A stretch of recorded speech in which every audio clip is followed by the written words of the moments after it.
Howdy folks, it's Crestmoor from the Infinity Wars team again, taking you on another draft pick.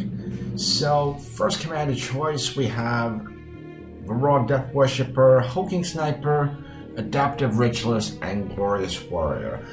It's been a while since I played a Warpath deck in draft, so I am going to go with a Hulking Sniper. One cost drop, so very fast, and also does 8 damage when deployed to a target flying character. So very high utility card all around. Let's give Hulking Sniper a click. Okay, second choice is not bad either. So Bad Bot probably is not going to be something we're going to pick. I'm probably wanting to build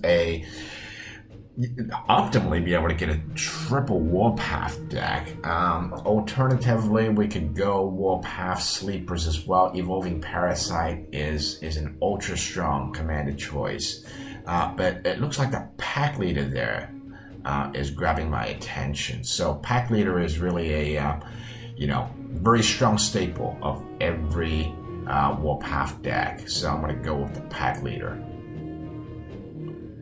Okay, third choice. It looks like we've missed out on a triple Warpath deck, but still some fairly decent choices here. A leader or Mortal Searcher, probably not too much in terms of complementary synergy with our other two command picks.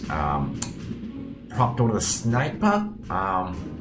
Fairly decent, good curve. You typically don't play Proctor into the support zone anyway. You can keep her in the command zone and just snipe at stuff in your opponent's support. And with a one cost ability, she's pretty effective, in high utility in a lot of decent scenarios.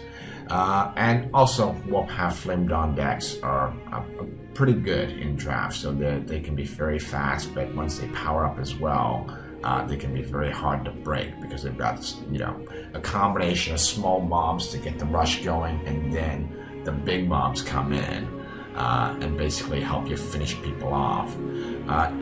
Lingbao, Sage of Discipline, that would turn my deck into a Warpath DoD deck. Not a bad thing because Warpath DoD is quite complementary as well. Quite a number of cards such as Balance that can be used to basically beef up your characters even more. And a whole slew of utility cards such as Disarm, etc. as well. So a leader or Mortal Sorceress is also a decent choice. A bit expensive. Her ability is a pay for exhaust and deals 6 damage to target character in the battlefield. I think I'm going to go with a Proctor for this draft deck.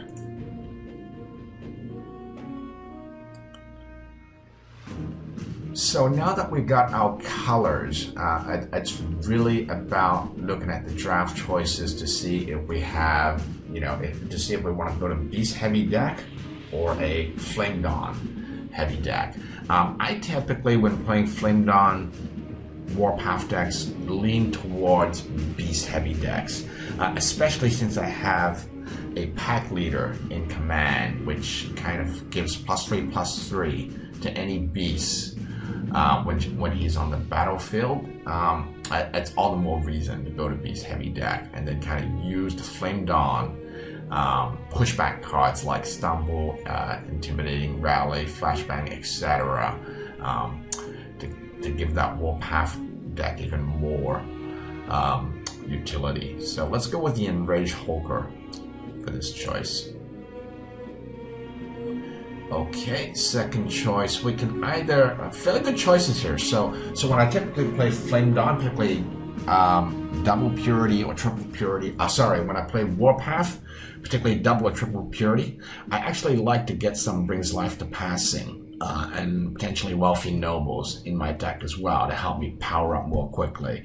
But we've got a number of good choices here. I can pick another Enraged Hulker, or Flame Dawn Commando is always a good choice in any deck makeup that you can take it in. So you can actually, but since I've got Proctal as well, it's less important because I can actually snipe it, the enemy mobs that are hiding in support zones. So I'm going to go with Brings Life Bypassing here. Okay, next choice. I am gonna get, so Taunt is a very high utility card. It can basically, if someone's hiding in the support zone again, you can actually move in the defense zone. But once again, I've got Proctal, so it's still useful, but not as useful since I have Proctal in command. So I'm gonna go with another Hulking Sniper. Hulking Sniper is just extremely good cost to performance ratio, as well as being a great card to take out flying units that your enemy deploys. Okay, next pick. Again, I'm looking for a beast heavy deck, so I'm going to go with a beast card. So Swift Hunter, Haste, 4/5 for a cost of 2. So, given that I have a pack leader, and hopefully I'll be able to get more during the drafting picks, having relatively small units in play and comboed with, 1 or 2 pack leaders is going to make a very, very strong and powerful deck.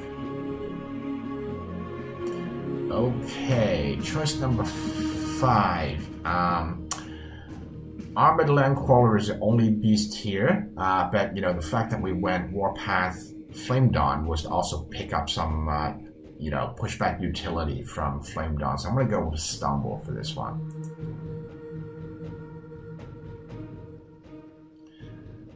Next choice, Docile Moose, Killer Roo, Flitting Footman, or Strength in Numbers. So I would either go for a Strength in Numbers or a Killer Roo for this one. So Killer Roo is another haste, another character with haste, and you can also pay 1 and use it to block flying units as well.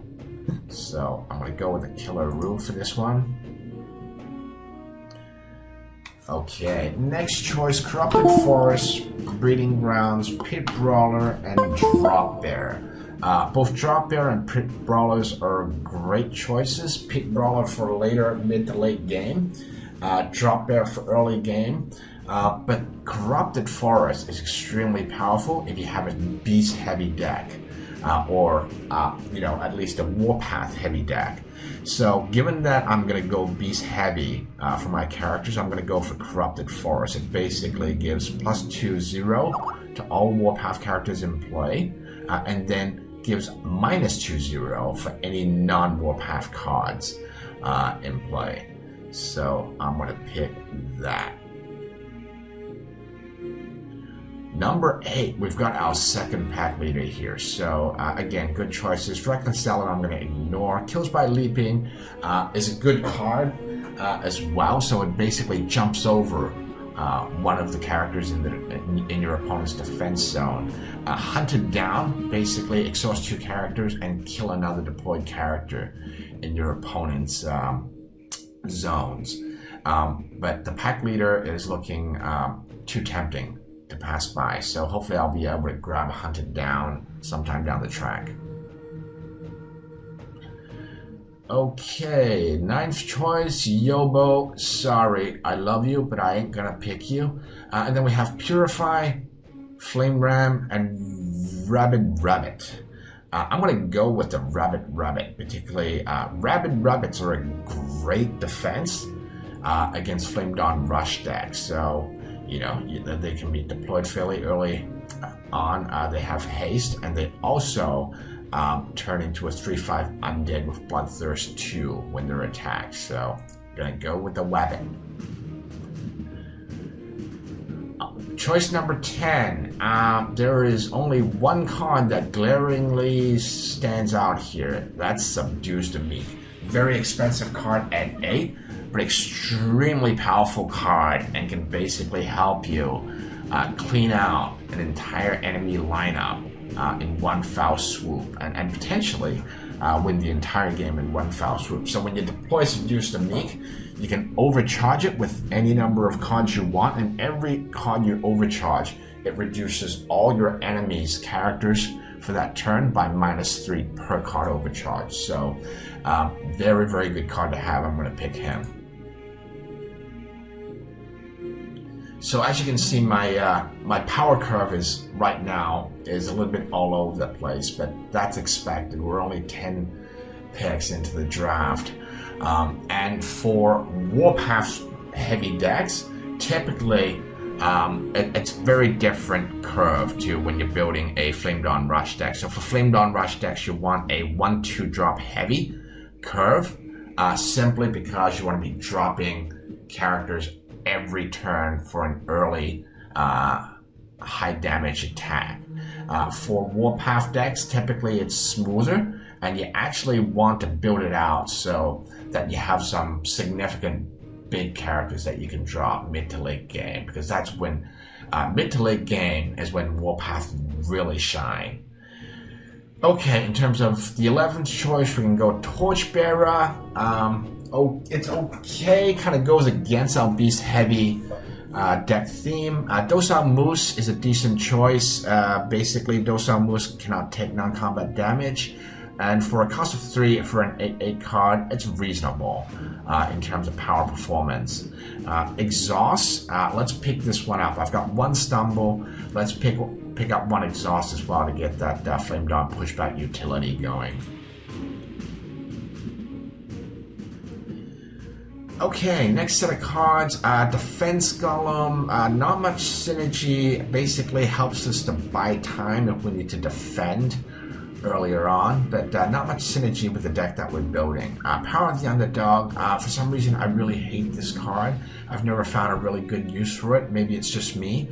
Brutality is a card that I use a lot. Basically, it gives your target character +8/0 until the end of turn, so I'm going to go for a Brutality.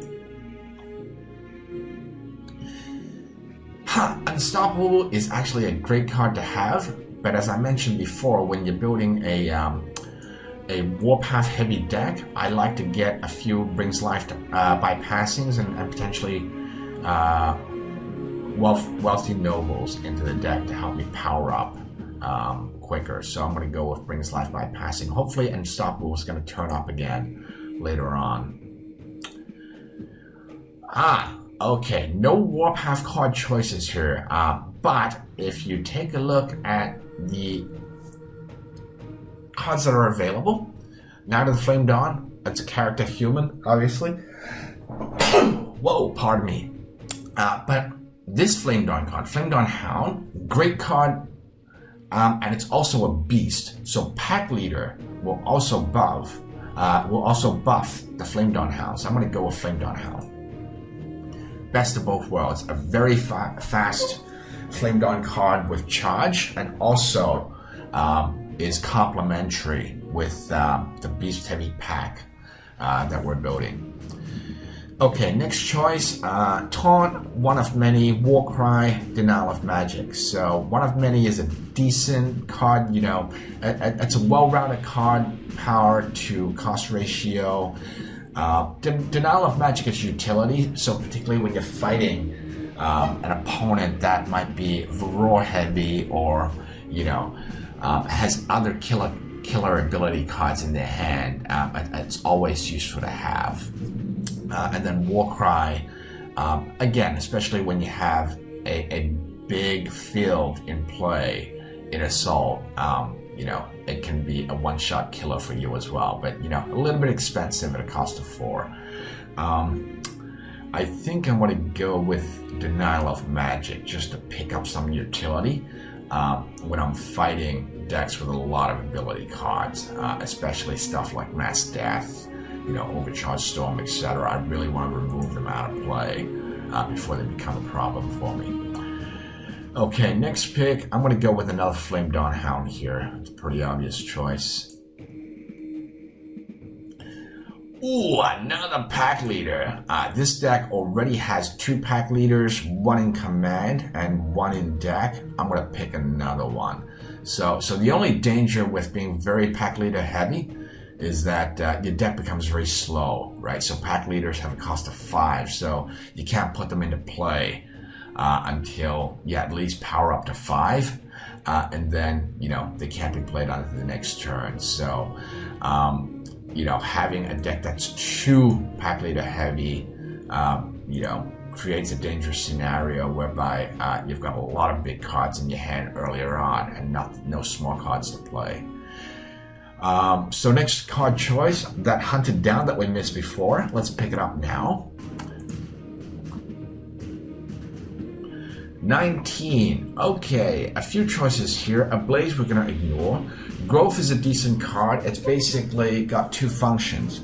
When you play it, you destroy all artifacts that are on the board. And one thing to note, it also destroys your own artifacts. So, you know, I've played like a noob a number of times where I played Growth and kind of destroy my own artifacts in the process. And it also increases your base resources by 1. So useful card to have if you need more power-ups. But the card that I'm going to go with here is Rite of Rage. Okay, so Rite of Rage prevents any non-combat damage to a target non-artificial character for this turn. This card is great when comboed with Fight. So Fight and Rite of Rage combo is one of the strongest combos in the Warpath set. So I'm going to go with Rite of Rage instead, and hopefully be able to draw a Fight later on as well. Okay, pick number 20. We're going to ignore various Mark 1 Brimstone Tank. Not really a good fit with our current deck synergy. Assassinate, you know my view on it, you know, high utility, extremely expensive in more ways than one. I'm going to go with a Scraw. Scraw is unstoppable and haste. Right? Cost of 7, so he's not quick, but 15/15. So, you know, he's definitely a card that can, you know, has the potential to help you wipe out an entire lineup of enemy defenders.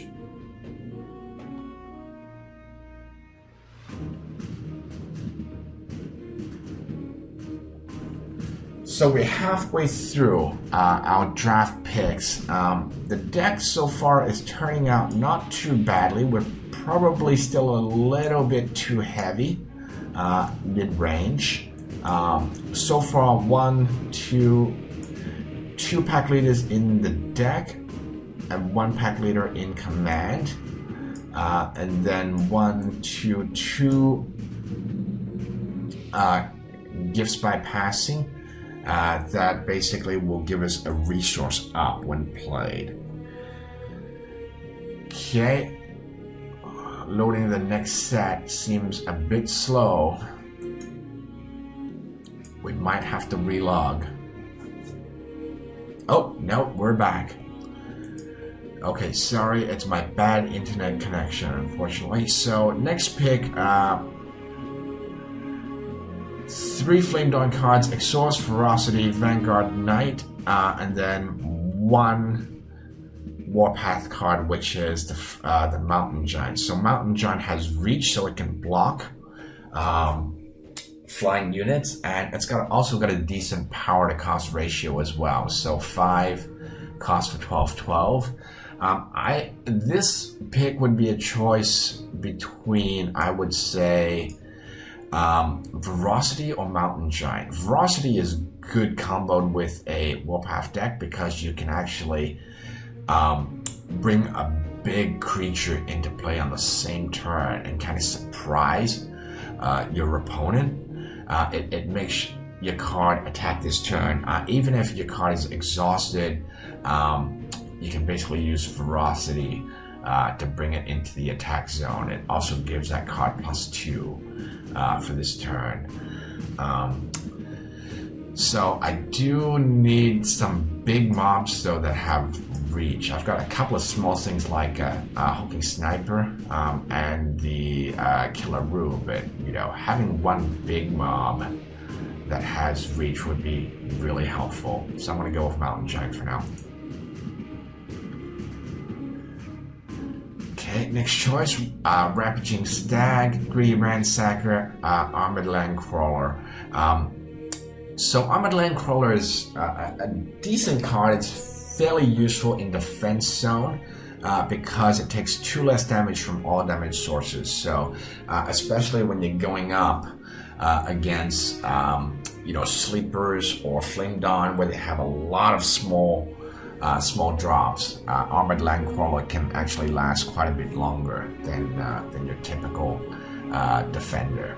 Rampaging Stag has got great power performance ratio, so it's a 3-drop for 8/8, but then you can also enrage it for a cost of 2, which gives it another +3/+3. So I'm going to go with Rampaging Stag.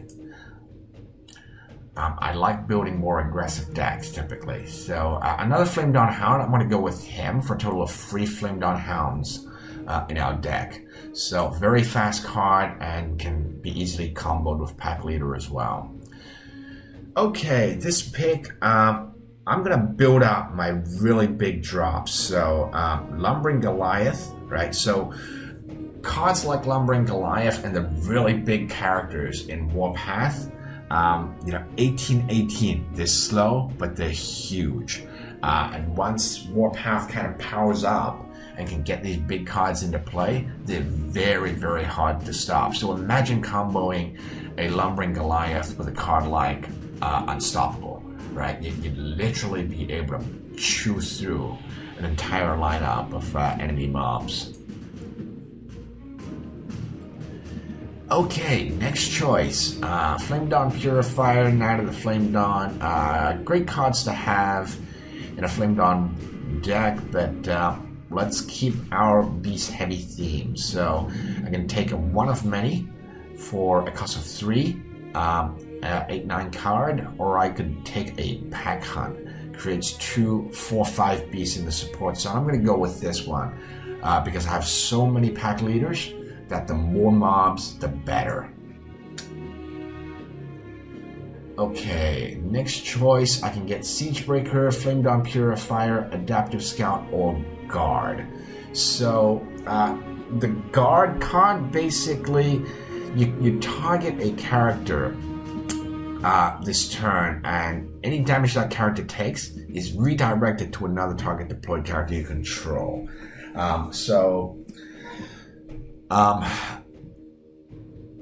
It's highly useful, but I don't really know how to play it effectively.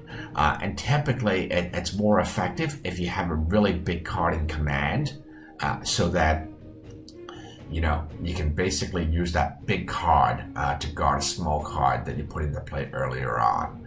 So the other choice is Adaptive Scout.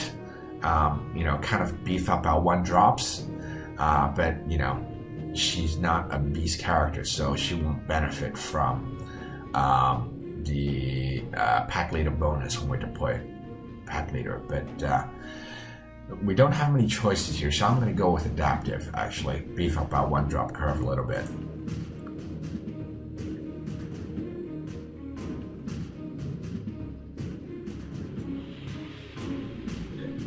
It looks like both Hacker and Wayfinder are trying to ping me on PM, but so we can concentrate on the draft picks, I'm going to ignore them for now and get back to them after we finish our draft.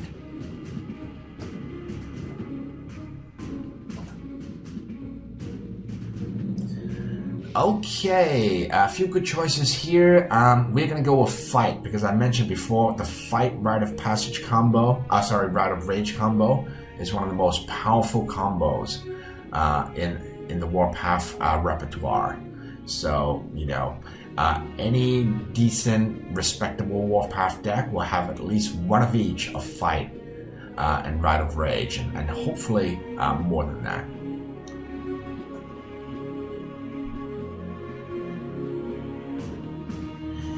Okay, next choice. Some good choices here. Flame Dawn Aspirant, I'm going to ignore. It's not a beast. Flame Dawn Commando, good utility even when he's not a beast because of the 4 damage that he can do to a target deployed card.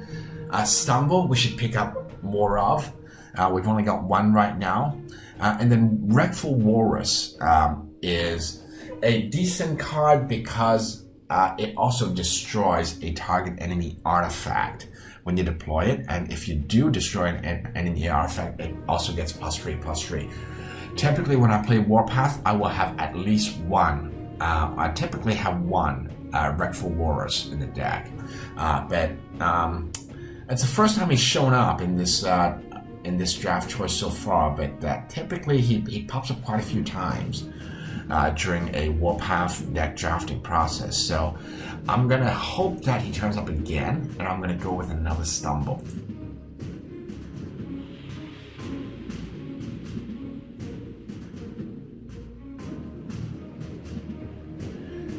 And my internet is really slow today. Okay, Collector and Field Engineer we're gonna ignore. It's either Primal Rage, which gives the target character +2/+2, and the first time that the character dies this turn, it survives on 1 hit point. It's the very first star card.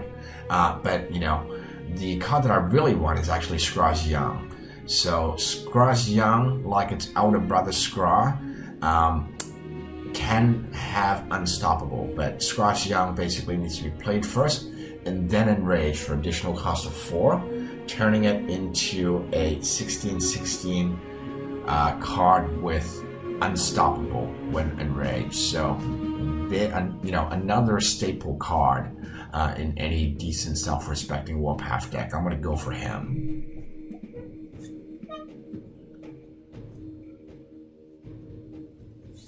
Okay, choice number 30 coming up. So typically, every 10 picks in the draft deck will have a higher rarity card. So, pick number 10, pick number 20, pick number 30. So this is when we typically expect to see the really good cards, rares, epics, legendaries, show up here. I don't know why the collector is mixed in. He's complete crap. Cavalry Paladin, we're not gonna pick. Shikana is a rare factionless card. He is great in ref runs because he's what I call a trick, right? Ref run decks that are really strong always have a lot of tricks. Shikanas, Zuzers, mortar cannons, stuff that can really turn a game around. If you get into trouble, or basically help you kind of take out entire enemy lineups. So one of the things with Warpath decks is that they have no flying units at all. So sometimes if your opponent has built up a big defensive lineup, it's very hard to break through them. We do have some cards that have Unstoppable that can chew through a lot of small cards, but again, they can be easily taken out with stuff like Death Rays, and other ways that your opponents might have of taking out single large cards. So Shikana is always good to have in your deck. It has flying. You can choose to basically not sacrifice a character to it and basically take out the entire battlefield in one turn. The other interesting card is Ruins of an Ancient Civilization. So this card is especially powerful when you're going up against Genesis characters that basically get bigger as they play, because if an opponent's character hits your fortress, Ruins of Ancient Civilization takes them out of play for a turn and then brings them back. And any buffs that those character cards had in the past, they lose and they revert to their original form. So it's a toss-up between Shikana and Ruins of an Ancient Civilization. Both of them are high-cost cards. I'm going to go with Shikana. I like playing offensive decks.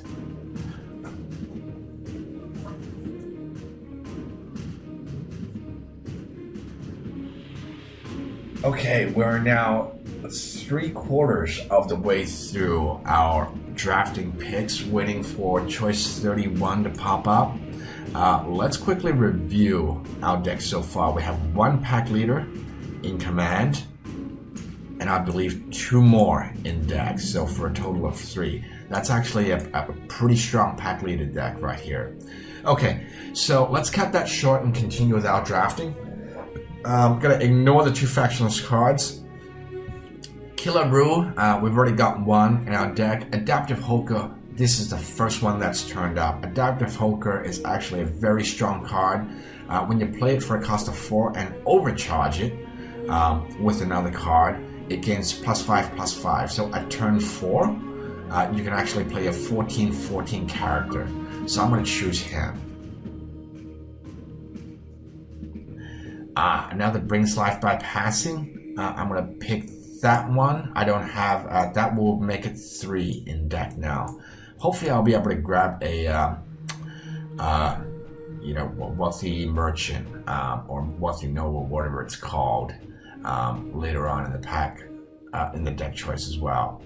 So 33, I can either go with a Docile Moose or another Pack Hunt or another Denial of Magic. I'm going to go with a Pack Hunt. I already got 1 Denial of Magic in the deck. You don't really want to load out with too many Denial of Magics because they're pretty niche usage scenarios. Rampaging Stag, Exhaust, Distraction Drone. I'm going to choose a Distraction Drone, even though it's an artificial character and doesn't benefit from any of the pack leader buffs.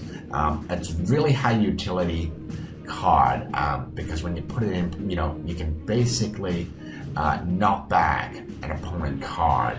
If any characters that meet with Distraction Drone and kills it, gets pushed back in the support zone. So he kind of acts like a stumble, but it's a character card.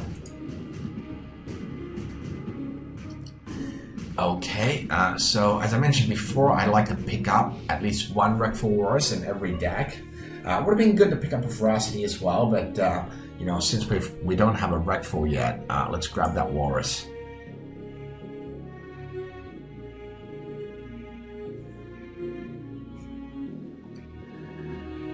Okay, almost at the end of our draft. Okay, so if you look at the curve right now, okay, it's turning out more even. We have a lot of 2-drop picks, and basically the reason is because of this, right? We've got 3 of them, which kind of skews our curve. So, finally a Pit Brawler again. So I'm going to go with a Pit Brawler. They're a great card mid-stage in Warpath. Another Rite of Rage, or a Brown Bear, or Strength in Numbers. I'm going to go with a Rite of Rage. Only 3 more choices left, so I doubt that I'll get another fight. But, if I'm lucky enough, that'll actually make my chance of getting a fight Rite of Rage combo even higher. Okay, 38, we can take They Who Rampage. A 3-cost card with haste. For a 6/6, so price performance is not that good, but it's also got an additional ability when you deploy They Who Rampage. You can target another character card and move it to the front of its current zone. So useful for moving enemy cards around in their lineup, but not as high utility as something like Cold Shot. So I'm going to go with Cold Shot.